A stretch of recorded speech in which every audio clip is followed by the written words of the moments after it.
The fact that you still react this much tells me something about you, and you're probably not going to like it.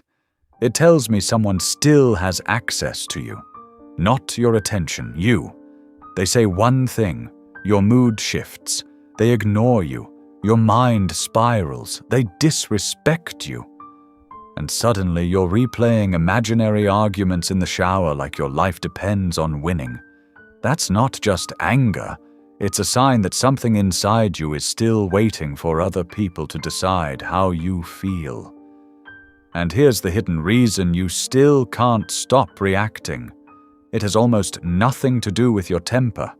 It has almost nothing to do with self-control. In fact, most people spend years trying to suppress their reactions without ever fixing the real problem. Because the issue isn't what people say. It's what their words are allowed to mean about you. Why can one stranger ruin your entire day? Why can one rejection live in your head for weeks? Why can one moment of disrespect feel bigger than everything else? Because somewhere beneath the surface, you're still asking other people to confirm something about who you are. The moment someone can threaten your identity, they never need to touch you to control you. One look, one comment, one rejection, that's all it takes. And if you're thinking, no, that's not me, be careful.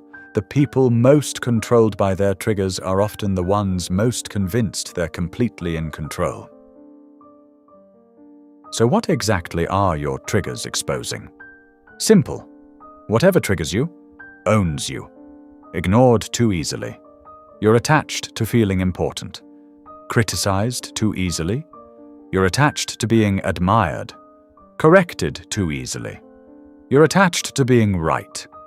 Rejected too easily. You're attached to being chosen. Disrespected too easily. You're attached to status. See the pattern? Your triggers are not weaknesses. They're confessions. But here's the part most people never notice. The thing you're defending usually isn't your reputation. It's the version of yourself you've spent years trying to believe. Carl Jung said, "Everything that irritates us about others can lead us to an understanding of ourselves." Brutal. Because every reaction tells on you. It points directly to the identity you're terrified of losing. Most people say they want respect. No, what they really want is confirmation, proof that they matter, proof that the story they tell themselves is actually true. That's the addiction, not approval. Confirmation. You're not scanning the world for truth. You're scanning for evidence that protects your identity. And the second reality says otherwise, you react. Not because truth hurts, because identity feels threatened. That's why criticism cuts so deeply. That's why disrespect burns. That's why rejection lingers long after the moment is over. Your reaction isn't saying, "That hurt me." It's saying, "No, that cannot be true about me." Sit with that for a second. If this feels uncomfortably accurate, subscribe. Because most people cannot tolerate this level of self-confrontation. They want comfort. This channel is not for that. We don't manage symptoms here. We expose the weakness creating them. And it gets worse. The real problem isn't that you reacted. The real problem, you're still reacting. Hours later. The conversation ended. Why didn't you? They moved on. Why are you still rehearsing comebacks in your head? Still rewriting the argument? Still trying to land the perfect response? That tells me something. You're not seeking peace. You're seeking victory, not over them, over what they made you feel. That's why you can smile. Say, "It's fine." Walk away. And still spend the next 3 hours having a full argument in the shower. Not because the moment mattered, because what it exposed still bothers you. Here's the uncomfortable truth. People don't mentally rehearse conversations because they were disrespected. They rehearse because part of them still feels small. That's why you keep going back. The wound is still open. And watch what happens the second people feel exposed. They defend, explain, justify, argue, correct, over-explain, prove. Recognize that? That's not communication. That's repair. You're not trying to express yourself. You're trying to rebuild the version of yourself that just got damaged. Something inside you is screaming, fix this, restore this, bring back the version of me that felt safe 5 seconds ago. That's what reacting really is. Emergency identity repair. So answer this honestly. What breaks you fastest? Disrespect? Rejection? Being ignored? Criticism? Drop one word in the comments. If you can't answer that, you may be less self-aware than you think. And if you think success will fix this, you're wrong. One of the biggest lies people tell themselves is this: when I become successful, I'll stop caring. No, you won't. You'll care more. That's the trap. Success doesn't kill ego. It feeds it. More money, more status, more reputation, more image, more to defend, more to lose. You think power makes people untouchable? Look carefully. Successful people still get offended. Powerful people still get defensive. Accomplished people still obsess over criticism from people beneath them. Why? Because achievement can upgrade identity without freeing you from it. Seneca saw this long ago.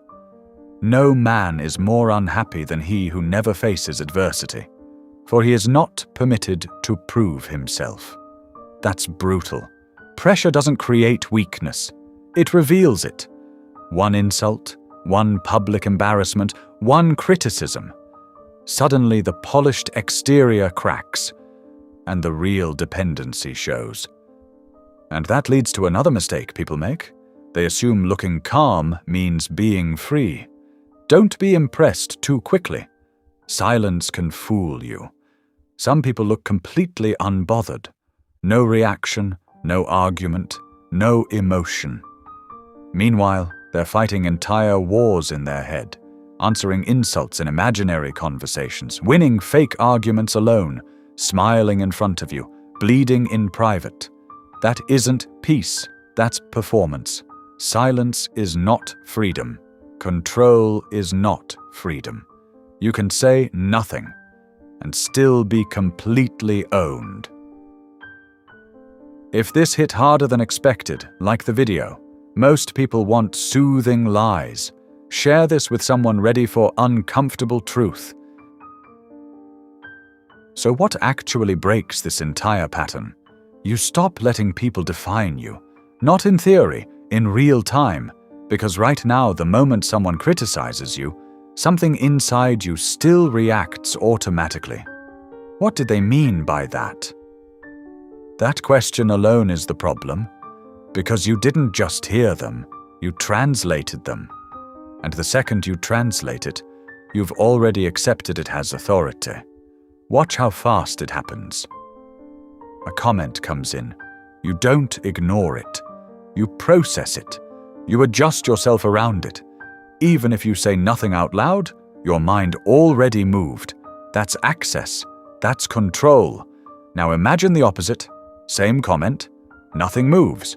No interpretation. No correction. No internal negotiation. Just data. That's what it means to lose access to your identity. Not confidence. Not calmness. No translation at all. And here's the part most people miss. If someone's opinion still changes your internal state, then they are still involved in who you are. And that is the real prison. David Icke said it bluntly. The greatest prison people live in is the fear of what other people think. But it's not fear, it's dependence.